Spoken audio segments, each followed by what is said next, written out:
Hello survivors and welcome to Medicinal Spray, a Resident Evil podcast by fans for fans. This is episode 43 of First Aid Spray, and we take to the high seas for the first of what promises to be many times in the future of the show as we return to the Survivor series to take a gander at Resident Evil Dead Aim.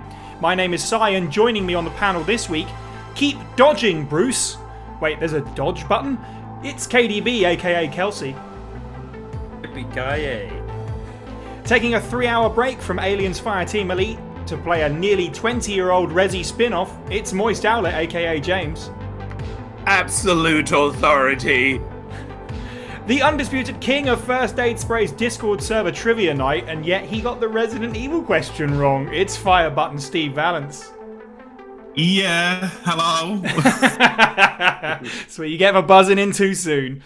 This episode of First Aid Spray, like all others, was recorded live on our Discord server. Enter our little world of survival horror now to hear the show early and unedited, as well as join our wonderful community and keep up to date with all of the latest news. You can find a link to the server, as well as all of our social media profiles, at our website, faspraypod.com. You can also help the show by checking out our merch, or by supporting us on Patreon for as little as $1 a month, with various tiers, each with their own perks. Head over to patreon.com/FASprayPod for a full list and a chance to create bonus First Aid Spray content. We have had a few releases over the last few weeks since the last podcast of various different kinds. The Now That's What I Call Survival Horror episode on Resident Evil Revelations is out now for the public. Steve's top 10 tracks from the Revelations soundtrack, we discussed that. It's really nice to do something different. Sort of an unexpected title, I think, which was really nice. There'll be a new episode of Now coming shortly for Patreon supporters as well, sometime within the next week, so keep your eyes open for that. Meanwhile, over on our YouTube, we released 5 winks to the fans.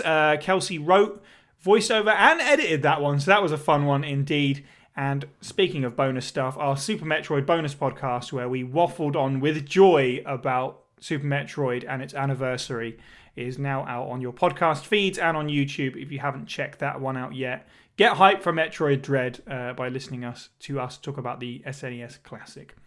That's everything from our side. Steve, why don't you take us away with the one interesting headline from the Resident Evil news?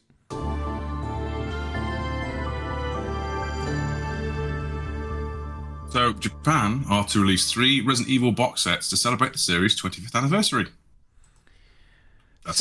Yes, as simple as that. I will just go into a bit more detail as it's 3 box sets. What I like most about this is they're pretty much just giving nod to the fact that myself and many, many, many other fans sort of look at a series of sort of sets of trilogies.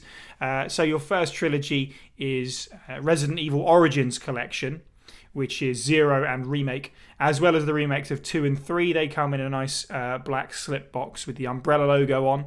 Then you have 4, 5, and 6 with the BSAA logo on it, and then a third box with 7 and Village with the sort of villagey sort of fetus logo, whatever you call that, on it as well. They all look quite nice. They're not any... So it's important to note, I suppose, that they're not re-releases of the game in any way. They're not sort of special editions. They are just the normal copies that you would buy off the shelf, just collected together in a nice fancy case. They're going to look good on your shelf, but they're not like brand new releases or anything. It's just a new way to release them as a bundle.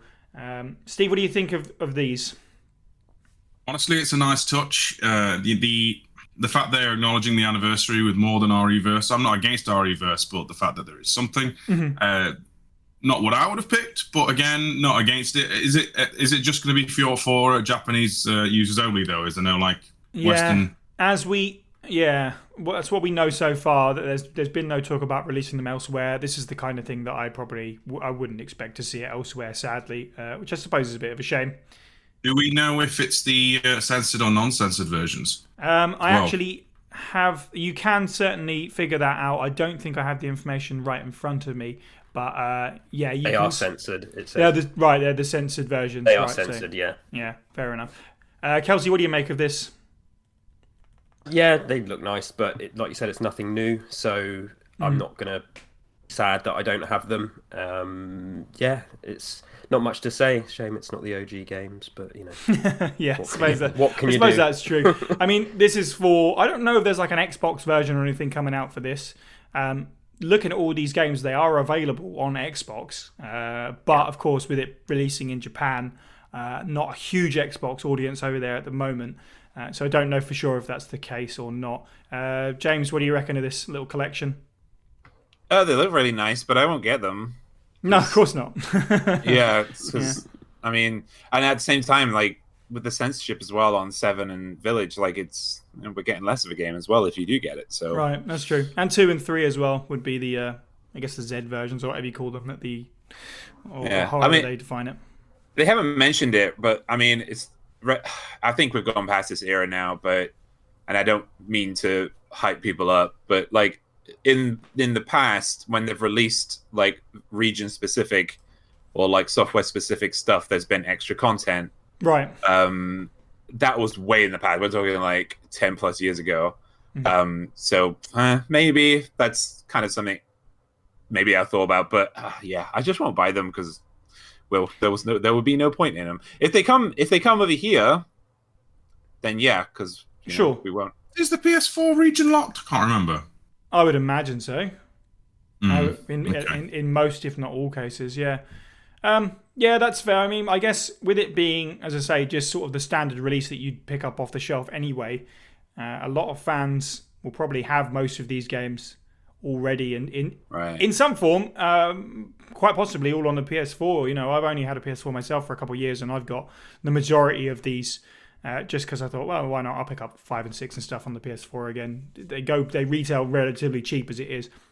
I suppose what's the most interesting thing out of all of this that we haven't mentioned is 3 trilogies. So that last box with 7 and Village actually has a little slot there, a little gap, which is quite interesting. I suppose, you could put Revelations in there or whatever you like, but maybe that slot is there for a future title. Question mark. Yeah, I mean... Resident Evil Twix. It says you get postcards instead. Oh, okay. Well, that's something, I suppose. It's a slot for your postcards, right? It's just... No, I guess that... read into it as much as you'd like, I suppose, but maybe that's sort of a soft confirmation that Resident Evil 9 is going to be a continuation of what we've seen in Village and 7, which I guess isn't really a big, that's not a shocking revelation, is it? But... Or it's the big empty hole that is RE-verse. Maybe so, yeah. That's the gap in our lives that RE-verse has left. That's all we have for news recently. I expect we'll be having a lot more as we draw closer to the end of the year. Because the 25th anniversary celebrations, I mean, they're going to roll on until the 26th anniversary. So we've got until March for some more announcements of that kind. And obviously, we've got the film on the horizon. We're sort of expecting a trailer at any point now. So it's just been a bit of a dry month. Nonetheless, we'll move on to our main subject for this podcast, which is something that we've been waiting to talk about for quite a while. Resident Evil Dead Aim. And now, reading the file, regular report number 1162 from Resident Evil Dead Aim, Miss Eileen Valentine, who you can follow on Twitter at Ms. Eileen Valentine. The Headquarters Internal Investigation Department. Attention, O'Neill. This will be my final report on Morpheus for a while, since it appears that he is starting to suspect something. Until further notice from me, please refrain from contacting me so that I can devote myself to doing my regular job as his aide. After robbing the lab in Paris, Morpheus appears to be preparing to board the cruiser to auction the items. His obsession with the beauty keeps escalating, and recently he has undergone plastic surgery to retain his youthful looks.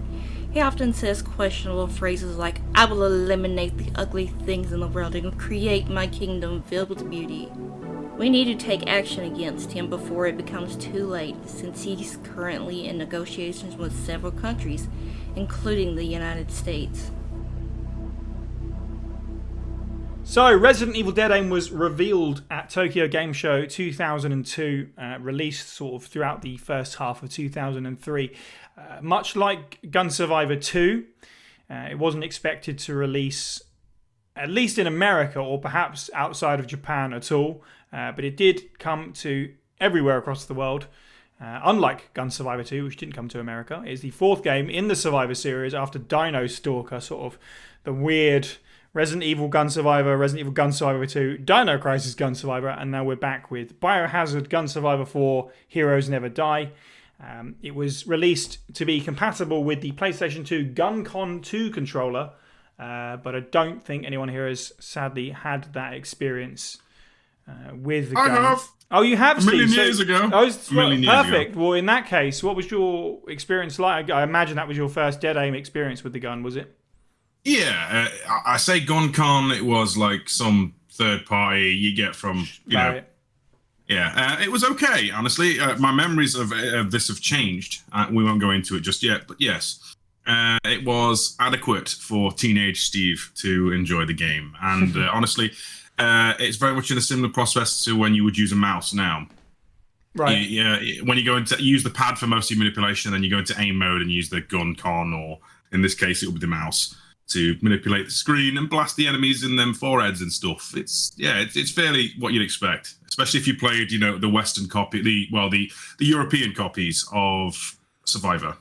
When you switch it to gun mode, well, I suppose in Survivor you're in gun mode all the time, but it was all right. You know, you have to calibrate it like any light gun game, and honestly, I think because of the way the GunCon 2, or rather this third-party GunCon 2 worked, you could also like do a lot of the controls just from the gun itself, just not the entire thing. Right, that's interesting, because I remember, I think I probably talked about it when we covered Survivor. I have played that with a third-party gun, and obviously, as you say, that's all from the aiming perspective, so you're expected to be able to walk around in it. But I guess controls for this are way less tanky, so I suppose it does make sense to be difficult to, without slapping an analog stick on the side of your gun. Maybe it might be kind of difficult to move around. So fair enough. In general, with your first experience, how did you find Dead Aim? Do you have fond memories? Looking back, I think I had rose-tinted opinions on this game. Generally had a reasonably good time. And from what I remember, it was one of those that because of its brevity, you tend to go through it, enjoy it, move on. Sure. And come back again for the novelty of a light gun game. Yeah. This opinion has changed. Okay, we'll get to that, certainly. KDB, I know you've played this at least briefly before now. What was your first experience of Dead Aim like? Yeah, I played it when it came out, rented it from Film Spotting, which also had games as well as films. I hadn't heard of it. I didn't have the internet until like 2004, and I only got magazines kind of semi-regularly. The first time I heard of Dead Aim was seeing it on the shelf, and I thought, you know, Resident Evil, wow, here's a spin-off I've not heard of. The main thing I remember, so there's two things. One, I don't think I finished it, because I could only ever remember the boat sections, the ship sections. Then I just remember while I was playing it, just being... this was Resident Evil, but I was like, oh, where's any of the characters that I know or care about? Right. And I think I was just... You know, I was a lot younger. I wasn't really willing to invest too much time into it, so I think I got bored of it pretty quickly. Yeah, I think I just found it quite difficult to get into, and I would have only played it with a controller back then, and I played it with a controller now as well. I think I did play Survivor with the light gun. I remember having a blast with that, but for this, yeah, it didn't stick with me. I remember briefly playing it back in the day, and I haven't played it again until this past week.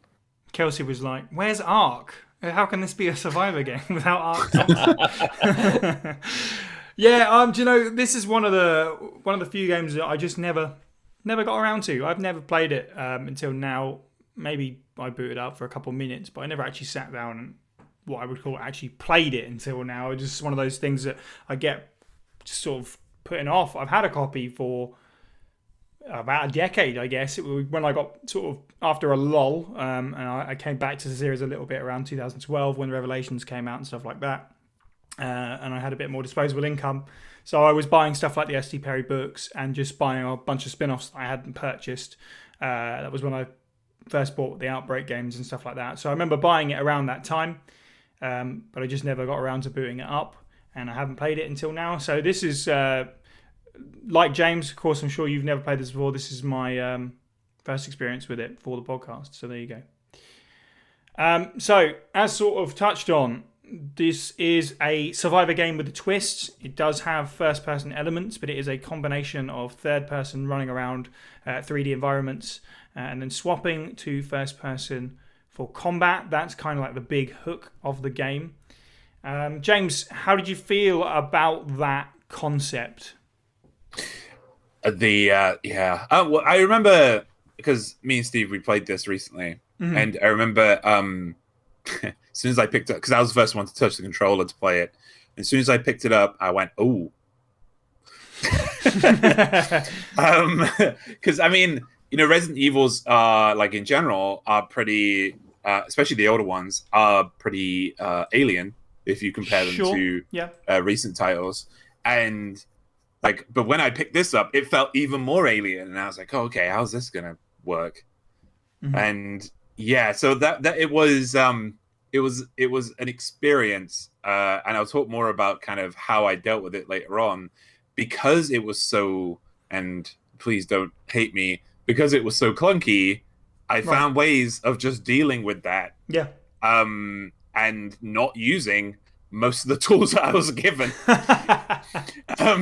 because it's a you're trying. I mean, I was playing on controller. I know that's what wasn't intended to be played, but it was like a Twitch shooter, like in terms of like how I was playing it, because there wasn't any like kind of gradual, there wasn't any kind of gradual movement. It was just sudden movements with the targeting, and I'm terrible at controller targeting as is. So yeah, when you give me a controller and it's a Twitch shooter and it's a third person game, like it was blowing my mind a little bit. I could definitely relate to some of that. Definitely, Steve, how do you feel about the sort of the basic controls and the basic gameplay? Same boat as James. Like, as I have only like minimal reference memory for how I played it with the gun con.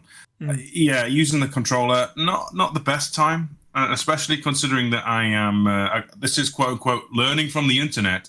That this game was running on id Tech 3, the Quake 3 engine. To say that that's a shooter based like FPS engine, and I'm having such struggle playing a first person shooting game, not a good look. I'm going to put a big citation need on that engine thing, but I've had a few sources, but they're all the internet, so take that as is. Yeah, it's when it's a obscure title from a spin-off title from 2003, these things can be hard to clarify. I will say this though, like depending on how you approach and play Dead Aim, I think can really improve the experience, because if you're playing it as a run and gun game, it doesn't quite have the right controls for it. But honestly, I think when me and James were playing the evasion game and just thinking we could just run past these guys, actually not too bad to do that or achieve. So yeah, I guess your mileage may vary on how you play the game in terms of how your other controls will work with you. Yes, I will definitely come back to that particular point as well. But Same. Kelsey, what are your general thoughts on the controls? Did you also have a reaction like we all seem to have had? Yeah, I mean, I ran past most things as well, Steve.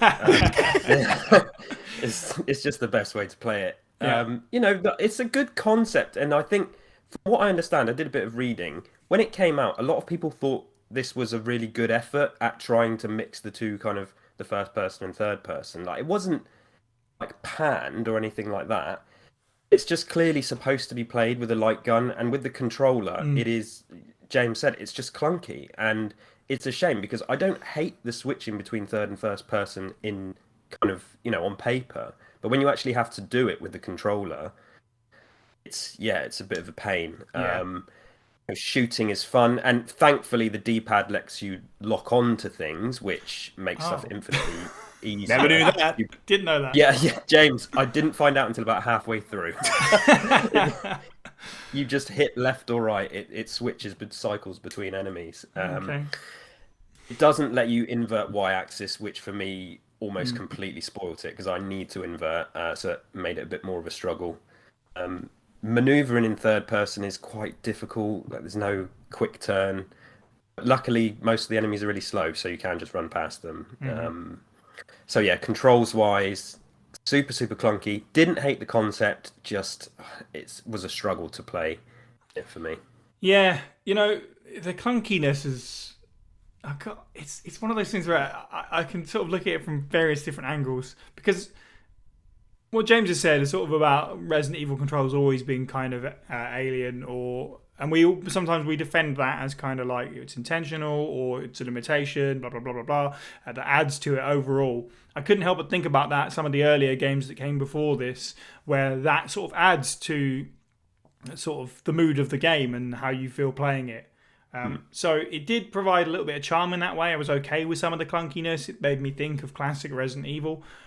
But the problem does sort of lie in the fact that, aiming and firing, whilst it can be fun, if you're too surrounded and you're sort of just flailing around like a Twitch shooter, and the game is just going, you're looking at this now you're focusing on this, you are better off running past things, which is a shame, because the game's kind of about shooting things, right? It's called Dead Aim. It's gun content, but you are better off not bothering. You don't get anything for it. You can avoid a lot of the combat.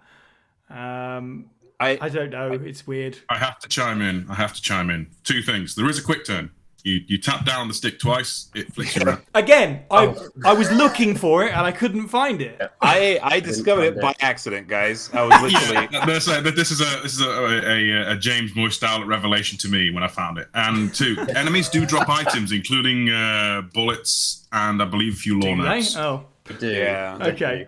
Fair It's enough, I'll comical take as that well, back. because if you shoot a zombie with a critical headshot, the bullet packet appears to sprout out of their head as they die. You can see, because after a certain amount of the game, I realised there's not much point in me fighting any more of these monsters. So I guess I just never witnessed it, because if I was, it was usually just to take them down and run past. I wasn't really just going to stand there and empty all my ammo just to kill, random zombie. So one thing I wanted to kind of addendum onto kind of what I said earlier and what you just said, Sai, is like the controls for like older Resis are a bit alien, right? But they always worked, right? Because it was meant to give you that suspense. You were meant to be locked into that aiming stance, right? Because that was the suspense. Except this game went a little bit too far with that. Like, because it on controller, like on light gun, it might have been better. I can't speak for that. But it is the same premise, like of being locked in place and having to go into aiming mode, but it's zoomed in. And I think it goes too far because the suspense is lost. Because we would get to a point and would see, just the same as you folks would. We get to a point you walk into a room and all of a sudden there are 50 zombies in the room, right? You'd be like, nah, I don't want to deal with that. It just took me like 20 bullets to kill one zombie, and like 10 of those bullets went wide because I can't shoot. And so I'm just going to zoom by. Yeah, so I just think it went a little bit too far with trying to put you in suspense, because I don't think, we'll go into it later, I don't think any time during this game I was actually in any kind of suspense. No. And I would say that this isn't really designed to be a suspensefully horror game, but the controls, like you say, are a little bit built perhaps with that in mind. Maybe you can move while you're aiming a little bit, but there's not much point to it. You're better off coming out of aiming and having full control rather than this sort of stilted control that you can have. Yeah, Steve was very good at that. I'm good at everything, and I'm modest. Amazing. What do we think about? So let's just start off sort of leaping into other just gameplay points. Any particular positives or negatives? So for me, something that I just liked as a minor thing was having a few different handguns to play with was kind of nice. Made me kind of like almost like a nice little nod to the original Survivor, where you have a handgun to start and then you find another one depending on what route you go. So there's 4 handguns to play with in the original Survivor, and you've got in this the regular handgun, the silence handgun, the semi-automatic handgun. The weapons in general are kind of nice. This is my PSA, don't miss the grenade launcher. Probably would have helped me a lot, but I went completely past it somehow. I think it's in a hallway outside a save room, and I somehow missed it completely, which would have helped a lot specifically in the boss fight with Pluto, I pretty much just had to use the silenced pistol. I had nothing else, so that took a few tries. Kelsey, general thoughts on positives and negatives for the gameplay? Yeah, so I will say, and some people might disagree with this, I thought the inventory system was really good and super fluid. I like how it breaks stuff up. Like reloading guns is instantaneous in the inventory as well. I like that. That sort of ties in with a super fluid, like, fast-paced light gun shooter. Sure. And then obviously outside of that, some of it's a bit more clunky. So, and the weapon variety was cool. The charger energy weapon thing at the end is obviously nuts, but quite fun to use. So that's definitely a positive. The letting you easily discard handgun ammo, I think, is just little things like that, which the game that I was kind of already struggling with just in general to get on with. When little bits like that happened, I was like, okay, that's good. I do like that. So stuff that didn't slow me down definitely wasn't the inventory. And I like the range of weapons. I found the grenade launcher because I followed a guide online. So which I'm not ashamed to admit. I just wanted to get through this. I probably could have got through it without the guide quite easily, but it's not exactly a game to get lost in, is it? Particularly, it's fairly straightforward. Yeah, and I think you mentioned as well the shooting, like the first-person shooting, is fun, and you could see some sort of polish elsewhere. And where this is at its core a light gun game, that can be really fun. So I didn't hate that. I didn't really dislike that. It was just the clunkiness around it. So there was definitely stuff in there to enjoy. It just didn't kind of mesh together as well as I would have liked it to. I just want to sort of expand upon what you were saying about the inventory there, because I know there might be people listening, because Dead Aim is not exactly the game that everyone gravitates towards. There are probably people out there that haven't necessarily played it. What Kelsey's referring to is that you have 6 slots for ammunition inventory, and if you want to go to pick up something fancier than handgun ammo, the game will basically ask, do you want to drop some handgun ammo? Which is, you're right, it's fantastic. It also supplies you with a hell of a lot of handgun ammo in every single save room, just like, here's enough for a whole inventory, which is kind of nice. If you do stop to fight things, you're going to burn through it. Generally speaking, I've sort of burned through it anyway, but it was nice that was all there. Steve, positives and negatives of the gameplay? Did you know this game actually features critical headshots, as in like Umbrella Chronicles Aim for the Forehead with like every zombie, and that's why they're so fiddly. I actually, when you're battling the zombies and going around the environment, I actually didn't mind that too much, even though eventually me and James descended into let's just walk past them, like, because they react well, they have so many unique models, and honestly a fun time blasting them and sneaking around them. Not a bad time. The exploring the environment the most is I want to say tepid at best, because it's all dark. Like I don't think there's any room in this game that's particularly well lit, and it's a bit murky because it's on the PS2. So yeah, getting about was a bit of a slog. I actually want to draw attention to the fact that the map actually feels like it's been pulled out of Silent Hill, with the fact that there's so many doors that don't work, and the actual aesthetic of it, and Bruce marks stuff on the map. It's okay. The gameplay is okay until you get to boss fights, but I'm assuming we're going to touch on that in its own little bit. If we're not, then yeah, we will. Don't you worry, we've got things to say. It's serviceable, I want to say. Like in all the ways that Survivor was kind of wacky and strange, this is a bit more ironed out. Like almost like it's no longer rough around the edges at all. Except for the boss fight caveat. But yeah, we'll get there. James, major positives and negatives for you? I can only echo about the inventory system. I didn't like it at first, but when I got used to it, I only actually played 2 levels of this because we didn't realize how short this game was.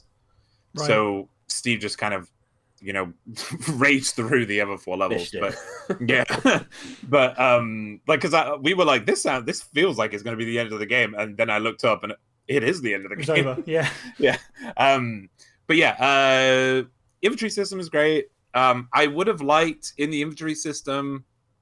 I mean, this might be gameplay I would have liked some kind of RPG element or upgrading element that we normally get in a Resident Evil game.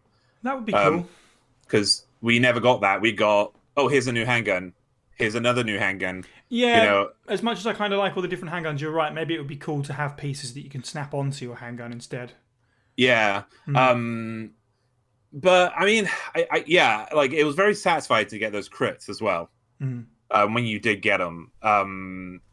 Yeah, but I just really didn't enjoy the I didn't enjoy the shooting part. I enjoyed I enjoyed the dodging part. That was fun. You know, having to dodge and dive and move through 50 zombies was super fun. Yeah, I don't really have much more to add, I don't think. That's fair. Using the machine gun, it blinds you and may cause epileptic seizures. It's terrible. My god, I had a headache after you put a full mag into something. Serious warning, I'm not even joking. Oh, genuinely. I played this every night this evening to get through it. I played it in short bursts. I would have much preferred to have played it in the daytime. But yeah, if you genuinely have epileptic or seizure issues, don't play this game, basically, at the very least, avoid both the automatic weapons that both characters have, because it's mental. Like, that's one of those things where it's 2003. That will come with a warning moving forward. If it ever got re-released, they'd have to change that because it's so much. Yeah, I mean, as you guys sort of touched on, James, you said, it's short. It, kind of helps the arcadey sort of feel, perhaps. I had fun with it, even though it was short. I think, not to put the cart before the horse, I think that if I was excited for this game at launch and I bought it at launch, I feel like I might have been a bit disappointed by the length of it. But as it stands now, playing it at this point and looking backwards, I've just found the whole package quite interesting, kind of quaint and charming in its own ways. I was genuinely pretty happy with the way that it played, and the length and that kind of thing. But perhaps young me would have been like, well, where's the rest of the game? But nonetheless, let's move forward to locations. Steve, you touched on sort of like the look, which is definitely something that we'll have to get into. That being said, I quite like the Spencer Rain. It's funny, Kelsey, you were saying about how you thought this game, there was more boat to it or whatever. You didn't realise there was more than the boat. It's kind of like how people feel about Zero being the Resi game on a train, but it's not really, is it? Just for 5 minutes. I was surprised that the Spencer Rain part was over, less than halfway through the game. But I thought the concept of this sort of like big ship with this umbrella auctioneer bidding war, high seas was a really cool idea. The layout's good, it's fairly realistic. It's not absolutely mad video game silly layout. It's like a real ship to a certain extent, with a few neat tricks to make navigating it and backtracking it easier. It doesn't overstay its welcome, because if it stayed around too long, then you probably would have to do something silly and add a laboratory into it, and it would just get wacky. But because you're only there a certain amount of time, it allows it to be realistic. So I was pretty happy with the Spencer Rain. The rest of the locations were just kind of fine to me, just sort of Steve, how do you feel about the variety of locations in Dead Aim? The ship is obviously the standout. I'm pretty sure, like 99.9% sure this is modeled on a real ship that Capcom went to. It feels there's too much reason to its layout. Yeah, some of it's based on the actual Titanic layout, apparently. Oh, wow. Apparently. Wow. That's... Again, source where is the internet. Where's that cool rudder bit from the film where they go and hits and he spins? Now, the ship is the most realistic and fine part of the game. The rest is dipping into... I don't even want to know. I don't even know how to describe it. The sewers are some of the blandest things I've ever experienced in a first-person game. And first-person games love their sewer levels. There's always one in every frigging game. And then following the sewers, you then have what appears to be some tunnels, which are basically the same, just without the water. Yeah. And which also share the same kind of elevator as the boat for some reason. And then you have a lab, which is just sterile white corridors with pressurized doors. Mm-hmm. It kind of lost itself in the last 2/3. I'm not gonna lie, I was kind of a bit. This is okay. But again, I think it's a case of, because it's so dark and murky most of the time, it gets away with trying to be quote unquote a horror game, even though it's more of an action game. Sure. Yeah, I mean, there's barely any set dressing to it as well. It's kind of that's the thing that pulls me out a little. Yeah, there's not any aesthetically. That it's just like here's a location, but we're not going to add. Yeah, set dressing is exactly like no environmental storytelling, no character to any particular rooms. Really, The other one would be like. I mean, I think there's in one bit in the. I said this to James when we were doing our recent play. There's one room in the lab I can remember, and it's because it looks like the dormitory in the lab in RE2. A little. Yes, that stands out for me. And the room where you get the charging gun thing was kind of different looking. Yeah, and basically that looked like the inside of a Mako reactor or something without the glow. Yeah. James, thoughts on the locations in general? The ship, I have, it's well known. In the real world, like me and Steve are like two sides of the same coin. Like in the real world, I have great geography and like direction, like on where I'm going and where things are. But in video games, that is not the case. I don't know where I'm going because I for some reason my brain cannot because I'm controlling through another character. I think my brain's like, no, you can't work this out, even if you have a map. Just figure it out just by random, and that's what I felt like with this game. However, it did help. Like there was some points where just due to that map system. Going around the locations was really it was much easier. I think even at some point I actually took charge and I was like, no, we're going this way, which is a testament to the map, right? Because I did kind of know where we were going on that ship, and we were just rushing through that ship. But yeah, the ship itself, as Steve said, like it did feel like the ship was it being designed on a ship was put first. Rather than it being designed for a video game. An example was going into the main hall and there being there being like one unlocked door and there being like 4 or 5 locked doors. And like that was very, to me, that was very anxiety, like kind of, it's like, am I going to come back to these doors? I think one of the doors didn't even open. I think that was actually that's a running trend throughout the game. There are doors that you are locked, and the game says they're locked, and you just cannot go through them, even though they look like they go to the same places.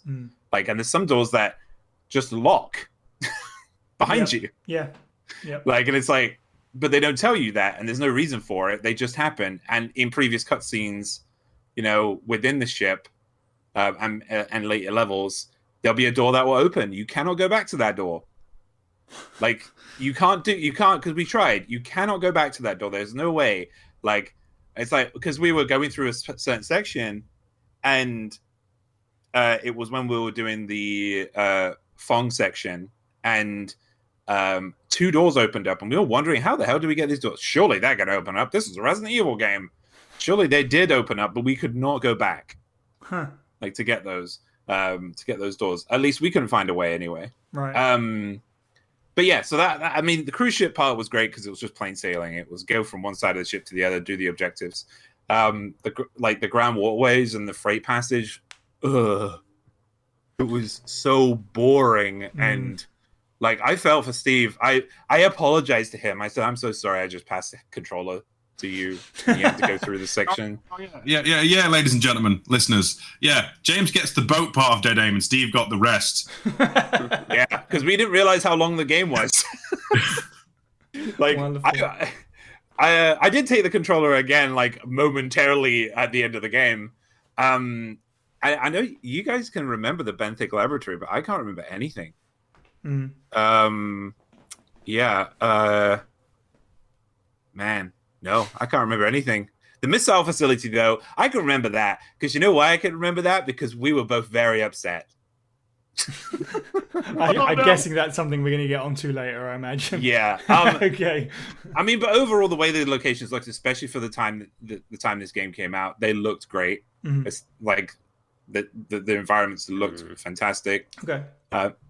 This game came out in 2003, was it? Yes. Yeah, I mean, that's pretty good for that time. But, I mean, there was also a lot of things up in the air. I think, like, RE4 came out the year after that. Yeah. I can't remember the date. But, I mean, that would just blow everything else out of the water. This wasn't being made by Capcom's #1 teams, so there is that. Yeah. Sorry, I just went on diatribe. But yeah, locations, I thought they looked okay, but they also were very samey. Yeah. But graphically, they looked fine.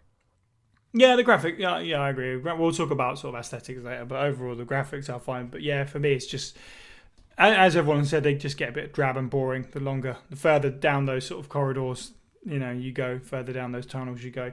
Kelsey, you made a noise. How do you feel about the locations? I'm guessing not great. I made a noise. I won't repeat everything the guys have said. You all took the words out of my mouth, like samey and stuff I had written down. Just so much of it is so nondescript and boring, so I won't repeat all of that. I will say, I think James said it looks quite good for the era. I think games came out before this which looked a lot better, I would say. Now, what's that to do with? I don't know. I don't know if it's to do with budget, maybe. I mean... Yeah. I'll talk a bit more about the graphics later because I do have some thoughts there. But so much of it I thought was there's too many empty hallways and all that. I will say, as a positive, there is something to the tight hallways and the symmetry of the boat. It does make it difficult to get around in a good way. I don't think it's a bad thing. That's where I found myself a little bit, my heart rate going up, but especially because it is so dark. And if we're going to find any kind of survival horror stuff in here, that worked, I suppose. Yeah. Detail wise, there wasn't much there, but so the boat was pretty good, okay to good. I won't hold it against this game because this came out obviously for a lot of these others. But so there's 8 boats in Resident Evil games in total. So the first one, the first one was Gaiden, obviously. Right. I mean, I presume that came out before this. I'm pretty sure it did. Yeah. And then there's this. There is 3 in Revelations. There's Annabelle in RE7. There's Tricell Tanker in RE5, and there's an aircraft carrier in RE6. Now I don't know why they just keep going back to the well with boats. And I was thinking about this earlier, and I don't know if maybe Steve or James might have any thoughts. Is there a reason, this idea of a boat and a cruise ship? Is this some kind of metaphor? They can't just be that unimaginative that they keep using cruise ships. There has to be a reason. Do we think we need to isolate the cast? Yeah, we're going to get to RE9, and it's I don't know. There's this big revelation that connects to cruise ships because I can't hold it against this. The cruise ship controversy. When I first played this, I was like, "Oh, a cruise ship," but playing it now, I'm like, "Oh, we've seen boats a million times in RE. It's really bad." So that kind of stuck with me. So any thoughts on that would be good. Yeah, I'm thinking. I know this is wild, going this direction, but these are Japanese games, and Japan is on an island, and it's they're very proud of their fleets and stuff. I'm just wondering if that is maybe that's the first thing. Where do we have a level? And immediately in Japan, someone says a ship. Yeah, someone looks out the window and sees a boat. Exactly. I don't know. I think Steve's hit it right on nail on the head. Is that they haven't yet taken Resident Evil into space. So the closest parallel to nobody can hear you scream is in the middle of the ocean. Yeah, either that or I need to double check Batman's timeline, but there might be somewhere where Spencer's in with big cruise line manufacturers and just completely goes to town, spending his entire fortune getting big fancy boats with labs on.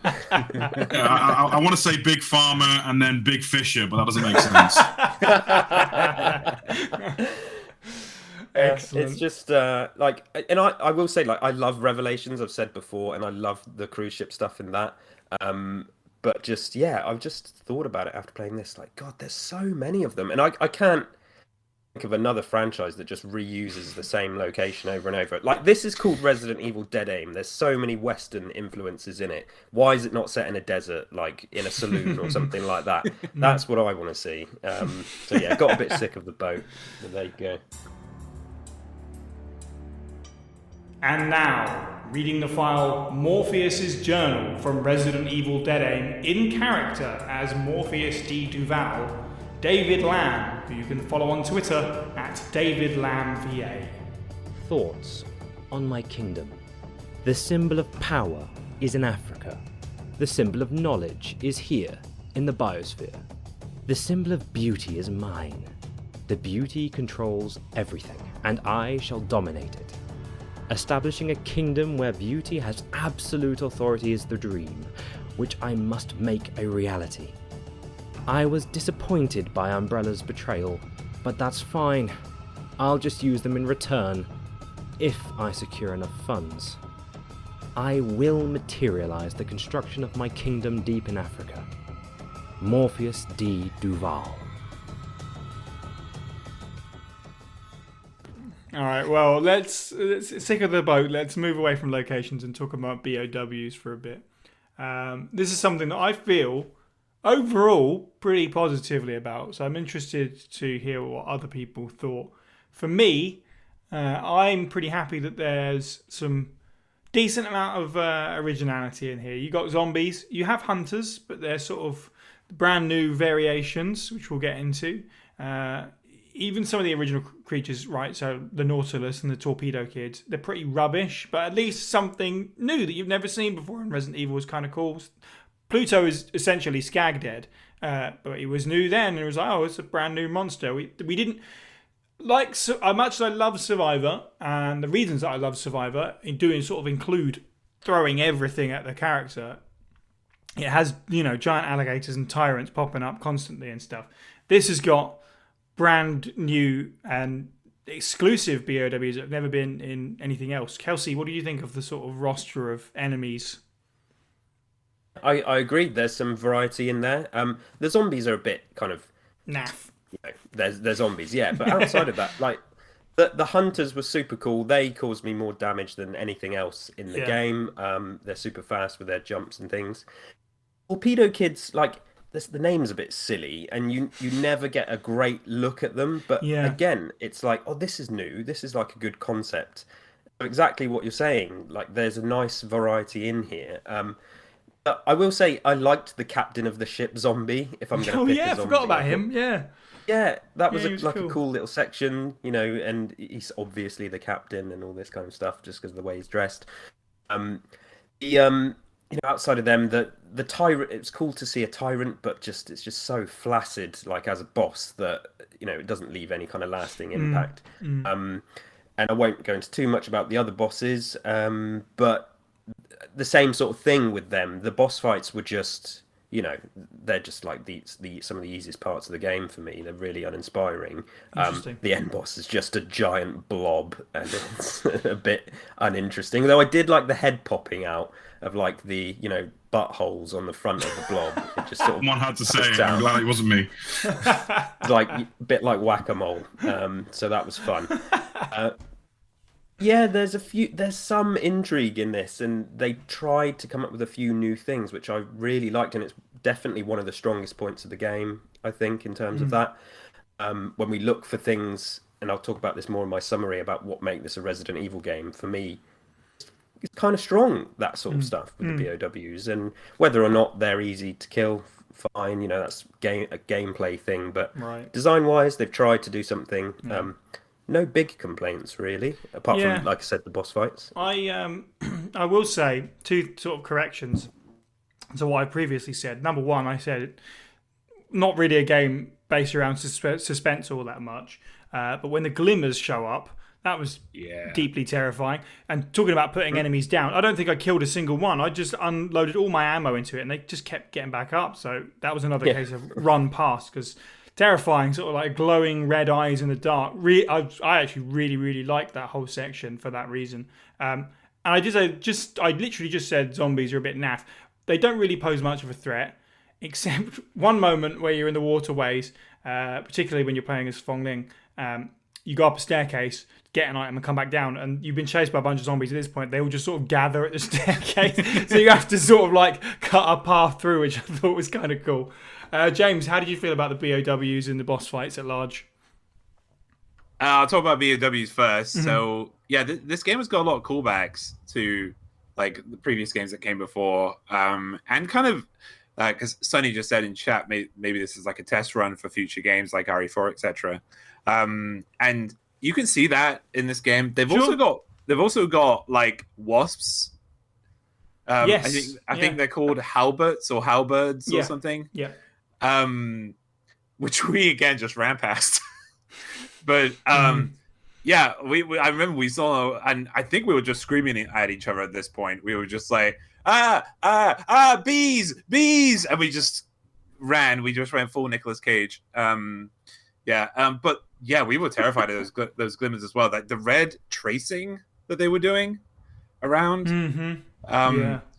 But the problem is that the glimmers were put in a pretty crappy place. I feel like if they were put elsewhere, they would have been they would have been much more. They would have scared us more, because like you said, like they were cool, but we just ran past them, or rather, Steve ran past them because I didn't touch that section at all. When it comes to the bosses, I remember. So the first boss you come across is it Tyrant 93 or? I think it's 91. 91. So we were like looking at each other. How are we meant to hit the back of this thing? Because the game is clearly trying to tell you to say hit the back. Because it's very difficult to do that in the way the controls work. So what I ended up doing is just pummeling it with magnum bullets, and then getting upset because it kept killing me. And then on the third attempt, right, because I couldn't aim quick enough, and then on the third attempt, it went down. I just fired in a general direction. Like I just fired in front of me, not even at his body, and I killed him. Nice. Right? But that is not good boss design. No. Yeah. Like, and I didn't feel very accomplished doing it. This is a tyrant. This is like the boss, and it didn't make it very exciting. Like Pluto was probably the most exciting of the bosses. It was creepy. It was gross. The way it ran at you was disgusting. And it would just like it would run at you with its chest. You know what I mean? Yeah. And it's like Belly's gonna get you. Exactly. It was. It was so gross. I even though I like the look of Morpheus, of Morpheus's first form, the boss fight was kind of a bit poopy of the first form, because it's like they have like this force field around them, which means that no other bullets can go, no other conventional weaponry can go through them. So you have to use the big gun that you got like 3 rooms ago, and it's like, okay, well now you're taking my agency from me as a player, right? To try and just aim at this Neo Morpheus, who just darts all over the place. Look, it's like Steve handled that for me, because Steve's great at video games. And then, I mean, I think we all got the same opinion about the second form, but we'll talk about that later on. We'll circle back around to that at the end of this. I actually have to say that the first Morpheus fight, I actually quite enjoyed it, Maybe I'm a bit weird. The first few attempts, I definitely was swearing at the TV, but taking it a bit slower. I spent most of the game just sort of running around, avoiding enemies and stuff like that. But when I took it a bit slower, figured out that there was a dodge button. That was the first time I figured out how to dodge right at the end of the game. That makes a big difference. And sort of figure out the pattern, know when to sort of hide behind the sort of missile silo pillars or whatever they are for the electric attacks and stuff. Like it takes a while, but I quite enjoyed it when I got my head around it and actually sat down and did it properly, rather than sort of trying to brute force it. Steve, how did you feel about boss fights and the BOWs? So I mixed feelings. I like the BOWs in general in this game. Like the hunters in this, I actually think are more aquatic in nature in terms of the design than say they were in Revelations. And they actually are a lot more prominent in Revelations. There's like 4 or 5 hunters in this game. Yeah, that's true. At least on normal mode when me and James played it. However, aside from as being aesthetically a bit weird, all they do is tank a few shotgun blasts and dodge to the side. I like the sound design though.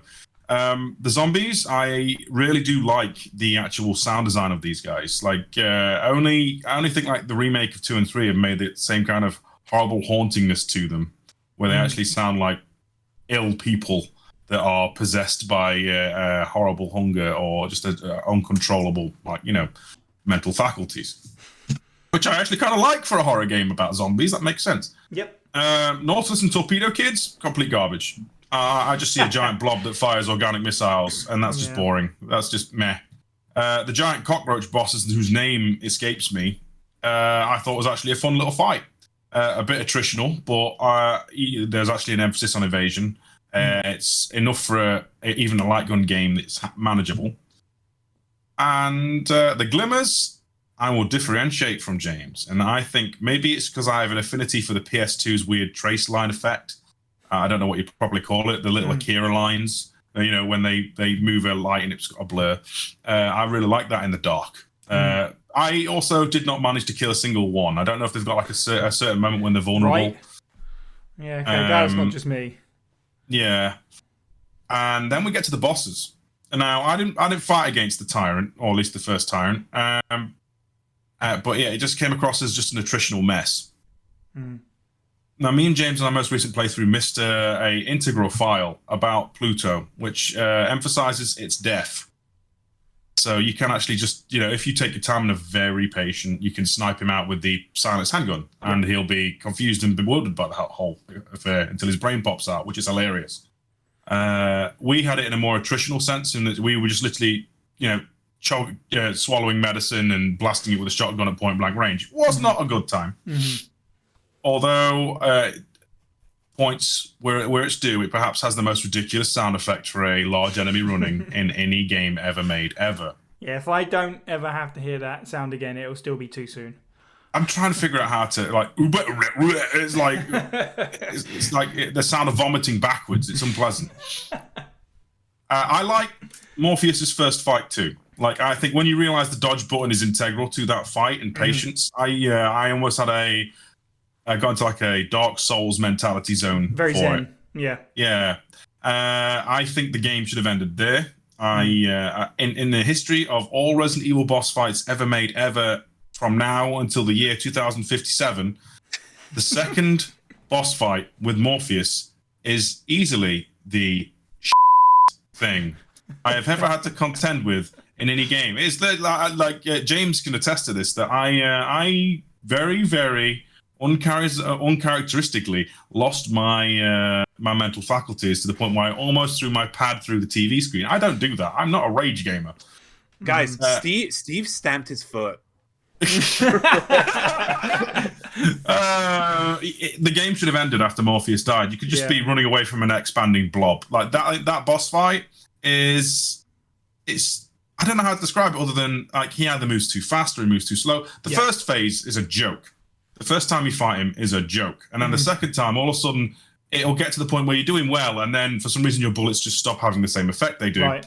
And he doesn't. And then he'll ram you. Doesn't damage you. He just one hit kills you if he gets close enough. Yeah. I don't mind one hit kill enemies, but not when, like, at least in G5's case, it's like a slow encroaching and dramatic thing. And this is just a giant blob with like neck buttholes and a little head blobs out, and it occasionally thrashes about and does nothing else. It's just unsatisfying, and you have to take ages to get to it. If you die, you have to redo that entire sort of countdown section. I agree. I was not happy with the way that ended. Unfortunately, it was huge. No underestimation. This must have took us about 30 or 40 tries, and I want to strangle the work experience kid who came up with it. Awful. And then it's the most unsatisfying payoff afterwards, in my opinion, because you don't really even see much. It just expands, explodes, and that's it. Yeah. There's no rocket launcher finale. The big MacGuffin weapon doesn't work. But before then, Morpheus' tyrant design may well be one of my favourite tyrants. Yeah. I've got some things to say about that, definitely, when we get there. Yeah. We'll save that for the character section. Just to wrap up BOWs, though, I just wanted to read something that Patreon supporter Demutant Man sent me to say that exactly like you, Steve. I remember loving the aesthetic, and it was one of the first titles to use lighting in a way that hid zombies reasonably well when they were outside a flashlight range. The sound might have been whack at parts, but it made my hair stand up when I heard the zombie groan somewhere in the distant shadows. Playing with the gun controller was fun too, though I know it's not for everyone, and going off the back of what Sonny was just saying in chat about Resident Evil 4, my hot take is Resident Evil 4 wouldn't have been as great as it was without Dead Aim. Dead Aim was certainly a departure from other games coming out at the same time, Remake, Zero, Outbreaks.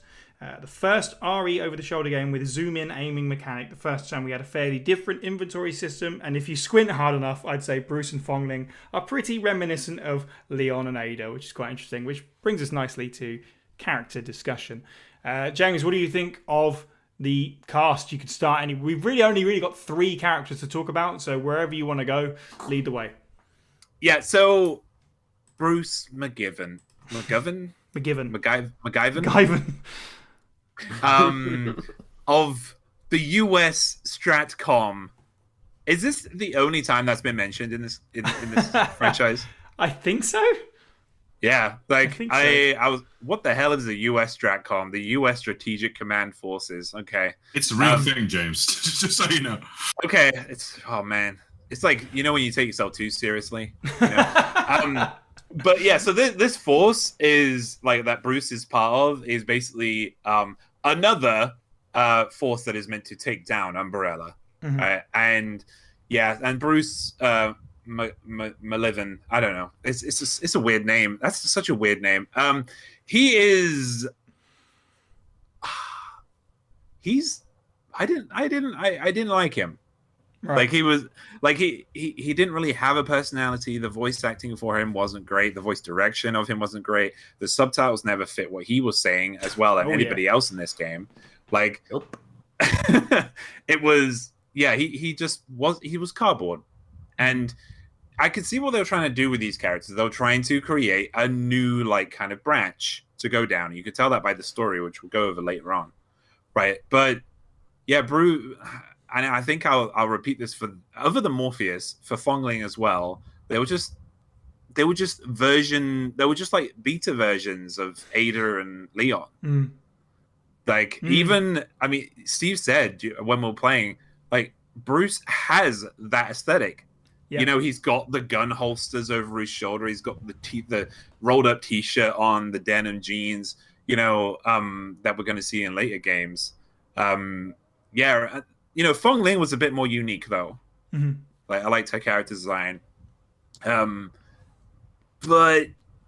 her like with Fong Ling, so first of all, Bruce's like motive was like he works for the US Stratcom, and he's basically been brought here to deal with the threat that is the Spencer Reign.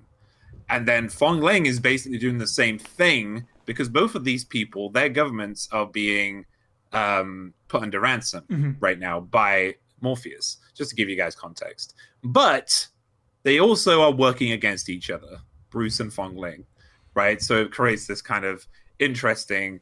Well, I say interesting because I was interested at first. Interesting in theory. Yeah, because it got to this point where it was like, here's this plot, like him digging the chip out of Fong Ling's arm. Yeah. Him just like go, of course, you got a chip in your arm. Like, why did you know that, Bruce? It's so weird. Why? How? What do you know, Bruce? What is it you know? You must know. Galaxy brain, Bruce over here. And then from that point onwards, it was like, of course they created this romantic relationship together because they spent so long, in each other's arms. I know that if the most generic man alive cut a chip out of my arm, I would fall in love with him.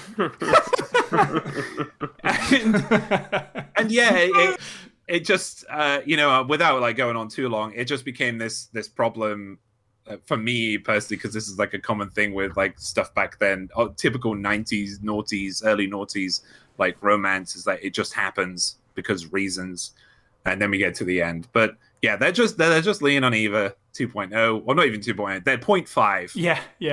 1.5, yeah. But the most interesting character is Morpheus. Yes. Because this guy, because it gets to a point where they are actually amorphous between, well, they are just beauty incarnate. Mm-hmm. That is what they're trying to put forward, and they've been framed for the Raccoon City incident, and now they want to create, which kind of backs on to Resident Evil 5, which is pretty cool. They're trying to create this like like utopia in yeah. Africa eventually, which is why they need this money to start civilization, right? I thought that was pretty cool. That was a character that I could follow, like, and I could actually there's actually some kind of basis there, and I really like that with Morpheus, and the cool character, really like them. And before I go any longer, I'm going to let you guys take up. Yeah, I will sort of say my piece on Morpheus now. I think he is, I mean, he's without a doubt the most interesting character in this. It helps that he's tied into sort of the narrative, as you say, of the overall series, like the Raccoon City incident and stuff like that. And I suppose his goal is quite interesting in the long run. And his weird obsession with beauty and stuff like that. I also think, I suppose, in current sort of circumstances, looking at this game, and we don't need to get too deep into this, but of course, he's quite an interesting study in terms of non-binary characters in video games over the years. You know, we've got a few that have cropped up over the last 3 or 4 decades that people always bring up with transgender and non-binary characters. This game's really interesting though because they never outright address it. They just sort of leave it for you to sort of think about. You know, best of all, they never poke fun of it at any point that I'm at least aware of. Maybe I missed a file or something. We're just coming off the back of Code Veronica a couple of years ago, and when we talked about that, obviously we said, you know, maybe Alfred in this day and age would be done slightly differently because his sort of mental health issues and his cross-dressing are sort of to unnerve and scare the player. It's meant to feel a bit weird, and obviously he gets called a freak because of it and stuff like that. You don't get any of that in this game. You get this sort of what you'd call a Bishonen character, so a very feminine Japanese male character, obsessed with beauty. But when he transforms into this tyrant fairly early on into the game, he gains visible breasts. His feet become sort of almost stiletto-like, very much healed. His voice shifts in pitch. It's between sort of more traditionally masculine and feminine voices. I just find it highly interesting, especially because they don't make a big thing of it. They don't ask you to make any assumptions about it. They don't make fun of it. It's just what a strange decision for 2003 that has held up. Okay, he's a bad guy, sure. That's fairly standard, unfortunately, for queer characters. But it holds up really interestingly nearly 20 years later. So for me, I was just, even, you know, being a queer person myself, even regardless of that, I thought it was quite interesting. But of course, it's next to stuff people like Bruce and Fong Ling, who, as James, you quite rightly said, are just the most boring people alive. Fong Ling, Fong Ling's, again, also interesting, sort of in reflection, because China has become sort of like an important part of Resident Evil lore from 6 and recently Infinite Darkness, so that's quite interesting. But they're overall they're sort of bleh. And then you've got Morpheus, which is this character that, yeah, I guess makes you think. Kelsey, what do you think of the overall cast of Dead Aim? Yeah, exactly what you said about Morpheus. Like 100% agree. My honest reaction was, oh, okay, yeah, there is no fun poking or anything like that. You know, that I noticed that, and I thought, kudos to them. You know, I was waiting for like Bruce to say something, and nope, nothing. Yeah. So, which made me just enjoy the design of Morpheus even more. And I was like, I thought it was really cool design. That's really, really good. Really pleased with that. The most unimaginative reimagining of Leon and Ada is Bruce and Fon Ling. And to add on to what James said, the US Stratcom is actually a member of the Anti-Umbrella Pursuit Investigation Team, which is almost an anagram for armpit. Which kind of just like, oh man, fantastic! Just kind of sums him up. He's a bit of an armpit character. It's so disappointing. Now, one redeeming quality, I will say, I love Southern characters, and I see that they try to. Again, this is another Western thing. The game's called Dead Aim, which is, you know, there's like 3 Western movies called Dead Aim. He's from the South. He's got the bit of the cowboy swagger about him, but it's so. And I like those characters. Like I really like Sawyer from Lost. He's like a cowboy kind of character, and they're generally a bit rugged, and they have a nice redemption arc. None of that here with Bruce. It's just really badly delivered, which is a shame. Both actors for Bruce and Fonling have like 2 or 3 IMDb credits. They've never really worked again much after this, so that lets it down a bit. The relationship between those two is just weird, like you say. There's no depth, and we'll talk more about the story, obviously. But character-wise, yeah, really unimaginative. Those two, so confused about what was going on with the chip, and then, like you say, how did he know? I thought that exact same thing. And then the embrace and stuff at the end. It's like, are you serious? Like the biggest laugh out loud from that last little scene. It's so stupid. Even by cliche standards, this game is so short. It's like, if this was maybe a 20-hour game, I would have rolled my eyes but been less forgiving. But they seem to have known each other for like an hour. So yeah, it's really weird. Just the performances, there's nothing much to them. You don't learn anything about the characters apart from where they're from and who they're working for. Morpheus, the most interesting character. You're going to have a spin-off from the main franchise. You need that connective thread. Morpheus is that connective thread. I like the little retconning that, perhaps Morpheus worked at Umbrella, or that they did work at Umbrella and were, in the Arclay lab, I think. So that's nice. These little connective threads, as I keep saying, to the other franchise, and I've got to give points to that. But character-wise, this game is not about character depth, really. So there's not too much to say, if I'm honest. That's fair. And arguably with Bruce, I should have put him in the BOW section rather than the character section because, he's quite boring and his voice performance isn't very good, but also he looks like a monster. Like, what's going on? He just doesn't look human most of the time. His neck is like 3 feet long sometimes. His neck. It's I bizarre. thought I was imagining that. No. There's a piece of character art for Bruce McGivern. I think if you Google him, it probably comes up. It's just his sort of standard character art. I'm pretty sure it's in the instruction manual. And he's got a sort of weird, like, inhuman, stretched out pose in that. And I thought maybe it's just weird artwork. But no, it actually fits with the game. When he's doing, strenuous activity, his neck's just flying around all over the place. Just, it's so weird. Wow. We're not yet at Uncanny Valley at this point in 2003. We haven't figured out how to make a human yet, so we haven't got to that point. Steve, what did you think of Bruce's disturbing neck and also personality? The disturbing neck. Well, when if someone had to make a by the numbers knockoff RE4 and it wasn't made by Capcom, I feel like this is the result we would have got. No offense to Fongling and Bruce. Bruce feels like if you dial up the idiot mode on Leon's brain, I mean, it says a lot that your opening introduction to this character is him being held up at gunpoint by the main villain, and then getting his ass kicked in every other cutscene he appears in, mostly. Yeah. It's, I mean, I'm much like KDB. I do like, the odd cowboy and southern style characters because they could be interesting. And Resident Evil doesn't really have one besides Bruce, at least as far as I can remember. So it's a shame. But I don't think that counts. Have they had a single spoken word of dialogue? Sadly, no. And then Fongling, I didn't hate as much because they were openly antagonistic and same purpose but doesn't mean same side, and holding him up at gunpoint and being basically a pain in the arse. Until randomly some kind of a love potion spilt on her at some point that we don't see, and she's infatuated with him. Not to mention, she works for an agency that will happily fire an orbital laser at her. What? I mean, fair play to the actors. For me personally, the way I see it is the voice actor and actress.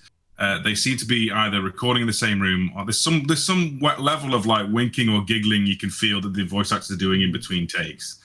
At least that's the way I generally see it. I don't see it as sterlingly bad or not. I just see it as it looks like the voice actors are having fun. Just to interject, Crimson Head, our friends, did a podcast a fair few years ago with some of the cast members from Dead Aim. That was what they've said. They were just had fun in the studio for a couple of days. It wasn't anything taken too seriously, and none of them were particularly well versed in voice acting or anything. They just sort of were people that were just, in Japan. They're Americans in Japan, I think, picking up whatever jobs they could in entertainment. So, as Kelsey said, I think they don't have many IMDb credits because they're not, they were not and are not established voice actors. They're just people that Capcom happened to pick. So there you go. Sorry, Steve, carry on. No, I was saying that's just very similar regards to like RE1 then, you know. Sure, yeah, exactly, yeah. Morpheus is the standout. They are interesting, despite the fact they only get like 3 or 4 dialogue scenes, I think, in total. And most of them are, your gun is ugly, or I'm going to kill you, or I'll never die. But then you have like the lore notes to flesh them out and stuff. I think the aesthetic and the fact that it's only utilized really once or twice of the Stalker variant of Morpheus's tyrant form is great. The gender stuff, I think, is it's not ever played for laughs, and I think that's a great thing. You know, I'm always one for more representation of video games. I'm also not qualified to make these decisions. I am just, a cis het dude. You know, I'm not going to like make any judgment calls on that one, other than, if you guys are happy with it, I'm happy with it, and I'll support you along the way. But that's saying that I want to be stalked by, like, a 10-foot tall stiletto tyrant that's laughing and can dodge bullets and has lightning. Because that, on paper, that sounds like too many things. But strangely, I feel like the first form is actually okay. It's decent. And the introduction to it, where Morpheus takes a straight bullet to the face and then just turns around, smirks, and pimp slaps Bruce because is a fantastic little scene, and then it turns to a giant butthole blob monster and Steve wants to rip the disc in half. But until then, I think they're okay. And the fact that the scapegoating always confused me. Is it because of the mansion incident, or is it the Raccoon City incident? Because if it's the Raccoon City incident, I would headcanon that as he might have been the people who told Hunk's team to go in or something. To make it justifiable. From what I understand, I don't know if there's a particular reason why they blamed him. I know he worked in waste disposal, I think. Sonny in the chat says mansion incident, which to my mind means that William Birkin sees the CCTV of James Marcus's leech, like, regal Sephiroth form, doesn't realise who it is, looks at one other person with long hair and goes, must have been them. And this is obviously before RE2 goes down. So it's just a case of mistaken identity that's gone so wrong. So again, it's all Birkin's fault. I'll take that. You know what? Let's just go with that. All right. Well, that neatly brings us up to story then. Let's talk about the story of Dead Aim. We touched upon a lot of it. I think most important way to roll it in is the fact that a lot of its story, actually kind of similar to Resident Evil 2, I suppose, in a way, has already taken place. You read about more of it through files than anything else. The game really does drop about 2/3 of the way into the story. As we said, Morpheus infects himself pretty early on in the game, which is quite interesting. I kind of like that.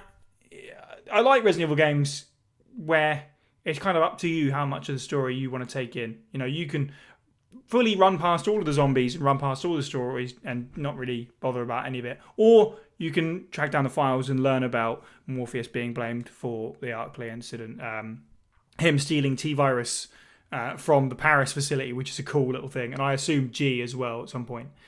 His sort of goals to build his utopia in Africa. Those are all things that you learn about through files, not through cutscenes or anything like that.